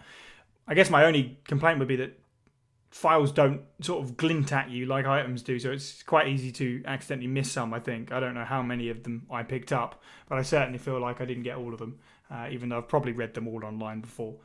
But nonetheless, I that's what I like about it. The story is kind of subtle and vague, if you like, but it's there to dig into if you're into that. Steve, how do you feel about the story of Dead Aim? Right. So, I mean, the general thrust of this story is that Morpheus is basically holding America and China hostage with like T-virus missiles to get some money, so they could build their own little paradise on the southern tip of Africa, to build their own weird ideological utopia, which sounds very eugenicsy with a little bit of catwalk modelism. I don't know how you describe it. And Bruce and Fongling have been sent in to stop it, and Bruce is a complete bumble. I don't want to use the rest of the swear words, but a complete donut, and it's down to Fongling to save him. And then Actually, yeah, Happy Smelly in chat makes a very good point. It's out of heaven, but make it fashionable. Yeah. For your Metal Gear Spot fans, on. I like that. Yeah, that's definitely it. Morpheus is now big boss. You've lost your way For some reason, the Chinese government capitulates and decides to pay Morpheus the ransom. And then decides, one agent who could potentially stop us and save us this money, we are going to shoot with an ion cannon from space. And then it's down to Bruce to save them by amputating a tattoo out of their arm. I'm still reeling from the fact that we have another orbital laser in the Resident Evil canon, by the way. Yeah. And then Bruce just goes in, picks up a ray gun. It basically forces Morpheus to go into blob mode, shoots it. He turns to a blob, destroys his own missiles. They miraculously survive, and then a James Bond ending of all things. It makes RE4 look well written, and I know RE4 is divisive, and it needs its other games to make it, make the lore be more appreciated. Yeah. Dead Aim is obviously a standalone title for a reason. It services the plot, but honestly, it's you could just turn around and say, yeah, Bruce is a complete tool. Fong Ling has incredible patriotism to still want to go back to China after being shot at by an orbital space beam. And Morpheus, the scapegoat, was also a bit of a crazy loony person who, because thou hath obeyed my voice, may or may not have a bit of a narcissistic ego about him. Yeah. Fair play. I mean, as I said, I like games where it's the plots in the files. I didn't say I like the story. My first note is literally story. There is one question mark because, once you get going, there isn't exactly a series of events that unfold, is there? It's kind of like walking on ice. You just go, you go, and you go, and you go until you stop. It's just as simple as that. Kelsey, how did you feel about the story and the plot of Dead Aim? Si, my first note is story. What is there really? There you go. Steve summed up. Yes, you summed up the plot, and actually, you made me think there was more to it than I did before. So I think your summary of the plot was really good. It's just so thin. This game is it's a light gun game first and foremost. The story takes such second precedent. It's thin. There's influences from James Bond, as we said, and 24 as well. 24 was the most popular TV show on when this game was released. But it's all just so secondary to what happens, and the most interesting parts of the story is the files in this one. It is Morpheus. The way the story wraps up is just weird. The ending is just... It doesn't feel like a resolution. It's just a blob explosion, credits, and then horrendous mid-credit sequence. The story that's inside all that light gun game is very, very thin. And as we keep saying, this game is so short. I mean, I finished it in under 3 hours. I don't know how much you can fit into 3 hours when it's a game. Not a great deal. I don't have too much to say, honestly. It's very, very thin. But I do like Morpheus and the connections to the rest of the franchise. Right, that's fair. James, any final thoughts on story and plot? I don't have anything written down because there isn't much to the story. Yeah, I can understand that. But there is something interesting which they could definitely build on in the future if they ever wanted to revisit this mini franchise, this branch off. The thing that I'm interested in is who are these celebrities and VIPs that have been buying these BOWs? Who are they? Are they the connections potentially? Are there connection things here? The family? It could be a variety. If you were to ask me my headcanon, it would be, various criminal syndicates and probably other nations' governments. You got Eastern Slav Republic and all those. Right, that's what I'm thinking. Yeah, terrorist organizations and governments doing it on the sly. Yeah, which means it kind of connects in a way. It connects to other games. You can headcanon that. Totally, yeah. And connect them to the reason other games have got and because they've got every freaking organization in this franchise has a god complex. They will say they were the one who did it first, but we all know it wasn't. we all know it was Umbrella in 1988 and beforehand who did that 1988. That is kind of the only thing I've been very interested in, also, other than Morpheus and what his eventual plans would have been. Sure. And I think maybe someone may have like gotten maybe the plans or like an inkling of what Morpheus was going to do, and that's why we got that's why we got the link to Resident Evil 5, which I really liked. But in terms of the characters and their story, we don't learn about it. The ending is bad. It's a worse Resident Evil 4 ending. Yeah, And like the Resident Evil 4 ending isn't great. Yeah.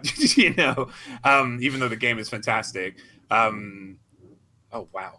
Yeah. No, it is interesting. It makes you wonder how much Morpheus knew. Picking Africa seems very specific, very interesting, considering that obviously down the line we'd find out that that's where the progenitor virus came from. Right.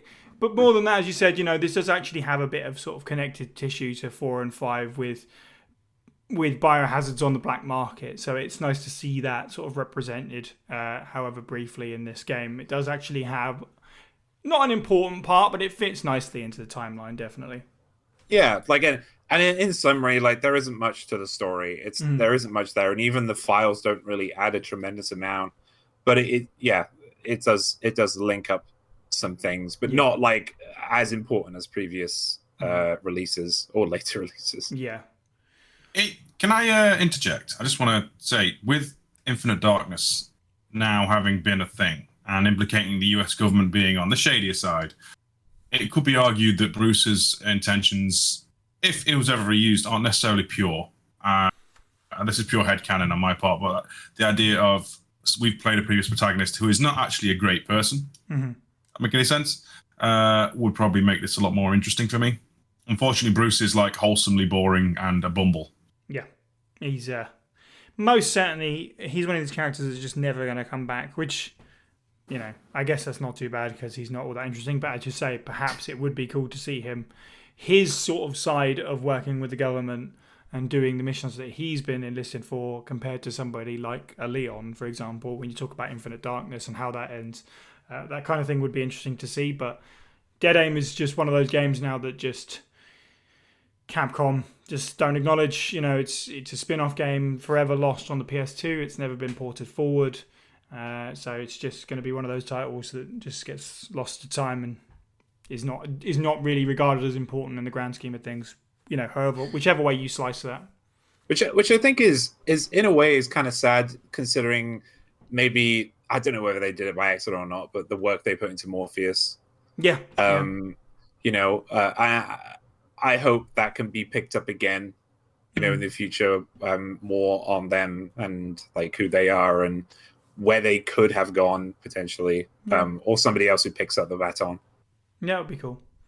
All right, let's wrap up with some talk about sort of the aesthetics of Dead Aim. We've touched upon quite a lot of this, but I'm sure we'll have some further points to make about the sort of visuals and the audio, the good and the bad.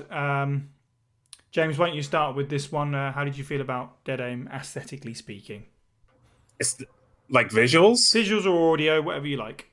Okay, so visuals, I was happy with the visuals, other than the fact that Bruce's face in game looked nothing like a human. And even Fong Ling's was different from FMVs and stuff. Like they were just completely different people. And I feel, and as you guys have said, I feel like every level, Bruce's neck got longer by 100%. Yeah. Or maybe it's like the Mars bar argument. You live with long enough. No, that's the other way around. Never mind. But yeah. It was passable. Like the visuals of the game were passable, and they were okay. Like I got nothing to complain about them, because it was early noughties and things. Like back then, things were so wild in terms of graphics and how games looked. Like I can't really fault it for that. But the audio, what audio? Like there was, as we were going through like the ship, me and Steve were constantly going, at first we were kind of in denial. We were like, okay, maybe it's trying to put some suspense in, and we had like a little bit of suspense. And then we realized we could just run by the zombies. Mm-hmm. And there was no music. Mm-hmm. I don't know, and Steve said he remembered there being music, right? But then we went into Fong Ling's side, and there'd be music all the time. Mm. Like music's stretched, James. It was more of an assault on a keyboard. Right, yeah. And it was like they were trying to, again, like going back to my previous point, like a few subjects ago, is like they were trying to make Bruce's section suspenseful, and Fong Ling's were all about action. But it just felt empty because we weren't doing anything. We were just running by things. So really the audio, like in terms of the music, didn't add anything for me. They could have either put the smashing on the keyboard on both or neither. It wouldn't have made a difference. Yeah. In terms of like the way the gun sound, they sound good. Yep. They sound fine. Monsters sound cool. Mm-hmm. The hunters kind of terrified me a bit because I put in 200 rounds into one and it still didn't die. But then we shotgunned and it died in 2 shots. So I was like, oh, okay, fine. But yeah, I don't think I got anything else to add because there isn't really much. Yeah, of it. You're right. I agree. The gun sounds are fine. They're good. This is a weird one, but maybe not for a Resident Evil game. The door sounds are nice. quite enjoyed the doors. That's how bad this was. We're talking about the door sounds. But here's my hot take then. Everyone loves the save theme, and it's really good. But I wonder if that's because it's the only piece of music in the game, basically. People are like, music. Oh, yeah, I remember what music's like. Because all the rest of the game, as you said, is near enough silent. I do like sort of the ambient noises of areas, and you've got some weird stuff as you enter new rooms that does occur, and the monster sounds are good. But yeah, just there is a distinct lack of music, and the music that you do get, save room's good. I really like the sort of like fretless, bassy, jazzy thing at the beginning when you boot the game up. And of course you've got the credits song. It's very 2003 edgy sort of Japanese new metal track, Gunshot. That's definitely a thing that happens. But yeah, I mean, hard to disagree with any of the kind of audio speaking. And again, visuals as well. It's an okay looking game, but the locations are they're sort of bleeding together. They're all very grey and sort of murky and not very interesting to look at, really, are they? I mean, graphics are fine, but the actual identity of the locations is just kind of bland. Steve, how did you feel about the audio and visuals of Dead Aim? I'll go with the pros first. I am much like my compatriots. I believe the gun sounds are adequately satisfying. I believe. I think they all have the right level of like punch and bite to them. I've already said about how I like the zombies and how they sound. It tickles parts of my brain that when I'm hearing footfalls of characters that I know have not been in a Resident Evil franchise but a Silent Hill one. Like, I swear, I'm hearing footsteps in Silent Hill and I'm hearing Silent Hill doors in a Resident Evil game, and that tickles my brain. Yeah, I think you might be right, weirdly. And with the map as well, I'm like, hang on a minute. Who was the sub-developer for this again? Otherwise, it's okay. Like, it's not going to, like, be amazing. As other people have said, the music is, you've got the one save room track, that little ditty as you boot up the game and the prelude, and then Japanese new metal. So, it's okay. Visually, I think it's pretty poor, actually, for a PS2 game. Because I remember PS2, admittedly, different budgets, but I remember, like, Metal Gear Solid, the Tekken games, the Final Fantasy games. And even they could have some atrocious in-game models, but not always.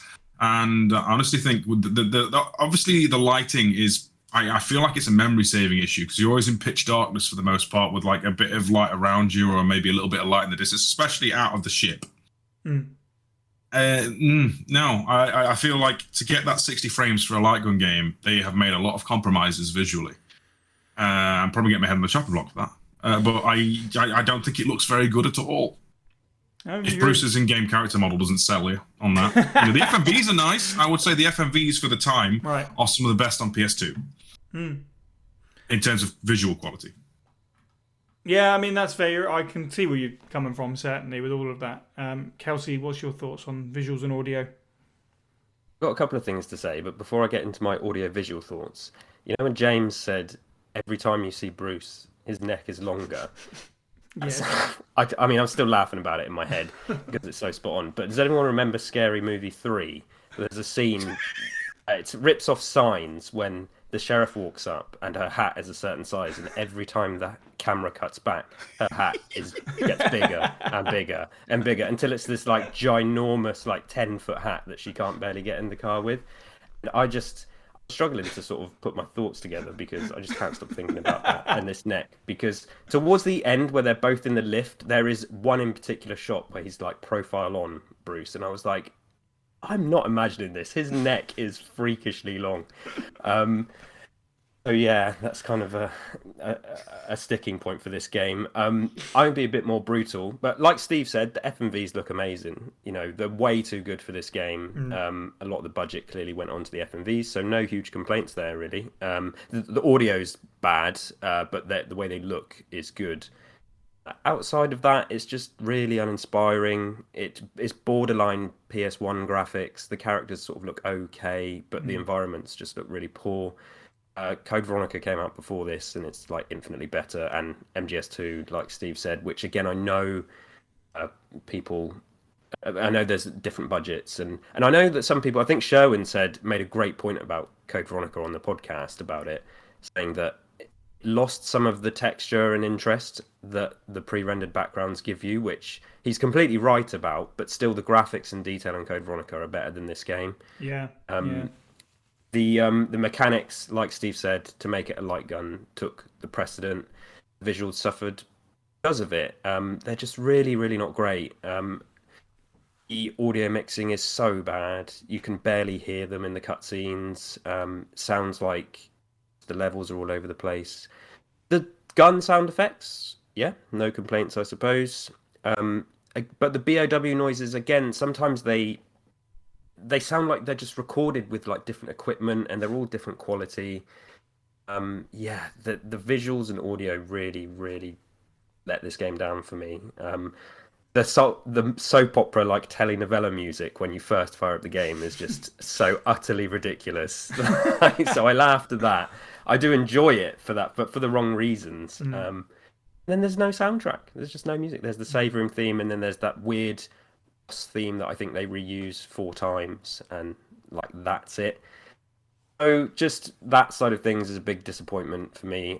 There's things I do like about this game, and as I mentioned, the concept of the mechanics I like, but yeah, the outside of the FMVs just really rubbish, which might sound harsh, but I think I'm happy to be brutal at this point. Fair enough. Well, that brings us to conclusions, final thoughts, final reviews on Resident Evil Dead Aim. Steve, let's start with you. What are your final impressions of Dead Aim? We really appreciate this game and had a lot of fun with it, and I know it has a place on a pedestal somewhat in the Resident Evil community, and I feel almost like I'm going to get shot for saying this, but I don't see why. Like, I get the novelty of a light gun game, and I can appreciate the fact we've got the appearances of 2 world governments doing things. Morpheus is cool and interesting, but can't hold the entire game on their shoulders. Yeah. Bruce is like, what if Leon had took a power drill to the brain? In terms of a character, Fong Ling is antagonistic for a while, and then just completely gets like some kind of joy pulled out of her and becomes just a I like Bruce machine. So, meh. I'm sorry. Like, I like the save room theme, but again, it's probably because it's the only piece of music in the game, fundamentally, besides the gunshot song. And the final boss go f itself. Brutal. But art is subjective. Kelsey, what are your final thoughts on Dead Aim? Are you going to be quite as brutal as that? Well, yeah, probably. So this game, it's got Resident Evil in the title, and I know the games have varied across the franchise. we can have our opinions on what makes a Resident Evil game, but for me, like the lack of a decent story and atmosphere and audio in general just really let this one down. I can let simple graphics go just if there's some depth elsewhere, but there isn't really. It makes a really good effort to broaden gameplay and bring in players who might want something more than a light gun game, which I think some people may have been really irked by Survivor and thought, oh, it's just a first-person on-rails shooter. At least technically, they push the boundaries with this, but I think a lot of the other stuff, as I mentioned, gets sacrificed because of it. So it just ends up being a good effort and a good attempt. Unless I've got a light gun, I'm never going to play it again. You don't learn enough about the main characters. They end up being really boring. I like Morpheus and the connections to the other franchise, but the subtle references to Umbrella and the Tyrant and Hunters, cool. Thumbs up, thumbs up, thumbs up, thumbs up. But just missed opportunity for some deeper story. If it was a couple of hours longer, maybe with a bit more budget, some more time spent on it, it could have been, just a lot better. It's like a 2 out of 5, something like that for me. Stretching for a 2 out of 5. I'm trying to be generous. But yeah, this would be like really silly fun when you're 12 years old with a light gun. But I just came away with it feeling quite disappointed. Bit of a miss for me. Well, I'm gonna try and be a bit more positive. I said sort of early on that I think if I'd have bought this at the time, full price, especially, I would have been disappointed.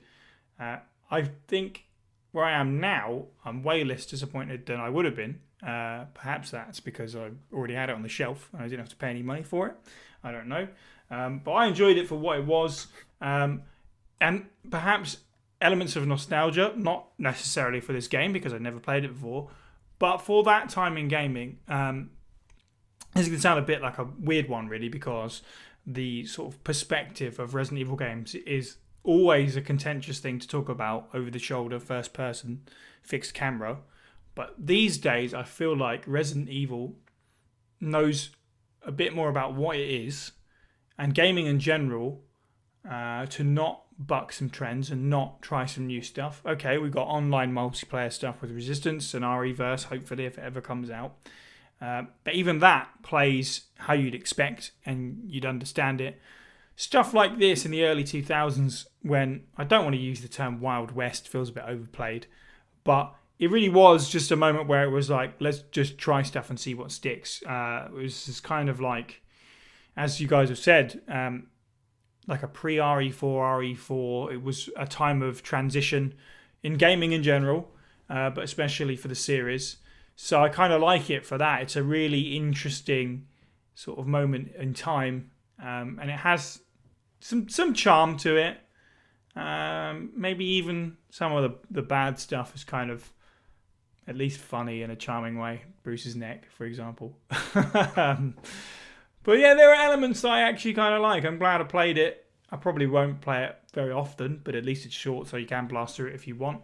There was some stuff in this that I really did enjoy, but I can completely understand why playing it now, it does fall a bit flat for a lot of people. James, where do you land with Dead Aim? What's your final thoughts? McGivern, boo. Fongling, you can do better. Okay? Like, really. Morpheus, a really great character for a mediocre game.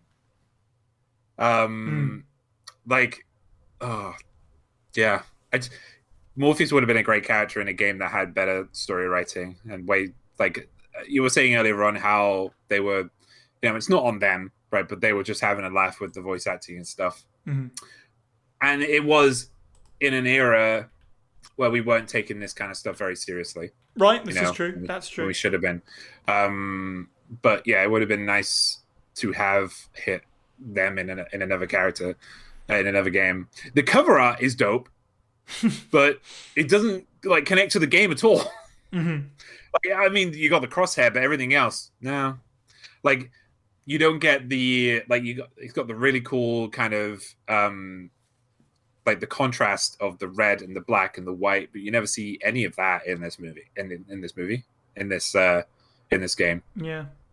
I mean, when you look at the American and Japanese artwork, that is bright and vibrant and orange, which is definitely not like the game either. Yeah, like, yeah. If I was gonna give it some owls out of 5, I'll give it 2.8 Okay. out of 5. And most of that is just due to Morpheus. Right. Yeah, it having like no music, no suspense, being able to rush through the game in under 30 minutes if you play it long enough. Yeah, I won't play this game again. Mm-hmm. But I would be excited if somebody picked up what Morpheus was trying to put down. Like, again, if somebody did try and do that. Yeah, there were certain bits of it I enjoyed, but predominantly most of the game I didn't really enjoy that much. Fair enough. That's fair. I feel like maybe I'm Fair play just a to sucker Morpheus. for Survivor games. Sorry, go on, Steve. It's like fair play to Morpheus. It's not the world will burn in Inferno of Hate. This is true. He doesn't have They have their own goal. They want to build their own like twisted little nation on the tip of Africa, which is more interesting than the usual. So points. And also on top of that, while we're at it, he sort of predates many Resident Evil characters going, I'm going to take revenge on Umbrella or whoever by infecting myself. This is still fairly early on. And he does it. Yeah, they do it out of desperation. Right at the beginning as well, as opposed to right at the end as well. So that's different on top of that. So, there's some stuff there. Yeah, that's also something I wanted to actually, a positive was, I did like the beginning. I like that you're just kind of thrown in there. Into it, yeah. Yeah, and you're like, you're like, oh, whoa, wait, what's going on? Mm-hmm. Why is this happening? And then but that's kind of where it stops because you're suddenly at chunk, you're at a sudden stop. Mm-hmm. And it's very hard to find out in terms of what's going on around this ship and what's happening. But yeah, the beginning is very cool. I did like that kind of new twist. It does bring a lot of new and exciting things to the genre. And I think maybe due to this game, as Sonny said earlier, and other folks have too, like, it has improved games in the future because it's like, oh, what should we do? What shouldn't we do? What should we keep on? What shouldn't we? Right. Yeah, in terms of how the gameplay goes and stuff. So, yeah, I can give it that. Yeah, I think this season's been a bit funny. We've had a couple of these entries where we've had a couple of negative podcasts, which isn't generally the tone that we go for. But To be honest. Absolutely, but like compared to something like when you look at those podcasts that we've had in recent months, Infinite Darkness, most of us didn't particularly care much for that. We've also talked about Umbrella Corps, and this is way above any of that stuff. So Yeah. nothing else remains for me but to thank our contributors. If you'd like to be part of the show, then please look into auditioning for our file readings. Join the Discord server to get in touch with members of the team and our community, discuss Resident Evil with us and other fans, and listen to the podcast live as it's being recorded. You can find a link to the server, as well as our Twitter, Facebook, Twitch, Instagram, YouTube, and more at faspraypod.com. You can find the podcast on YouTube, Stitcher, Spotify, and iTunes. And if you enjoyed the show, please do leave us a review where you can. It helps spread the word. You can also support the show by picking up some merch or at patreon.com/FASprayPod for as little as $1 a month. In our next episode, we get back on course after our schedule change to pull out our file of facts of character profiles as we study every appearance of Leon Scott Kennedy. Thank you to the panel. You can follow all the Pueblo people individually. I'm at Cyniac_123. Steve is at FBSteveWasTaken. James is at MoistOwl@OFF. And Kelsey is at K_D_B_. And finally, thank you for listening and have a good week.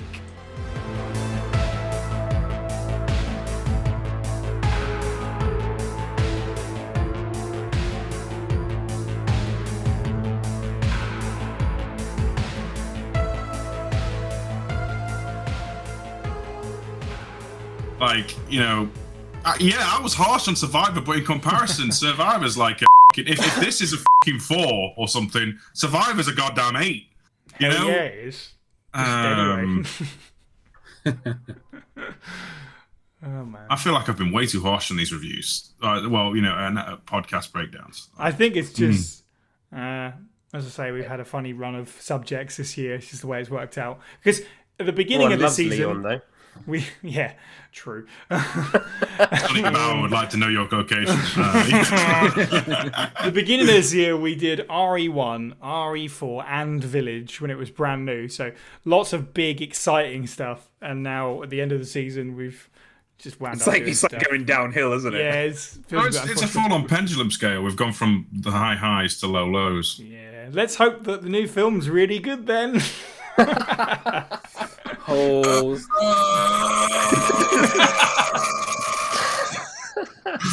Don't kill your hopes on that. That didn't sound. That sounded a lot like what Steve sounded like after the end boss. Oh God, that was a full-on stand-up moment in shock that it was over.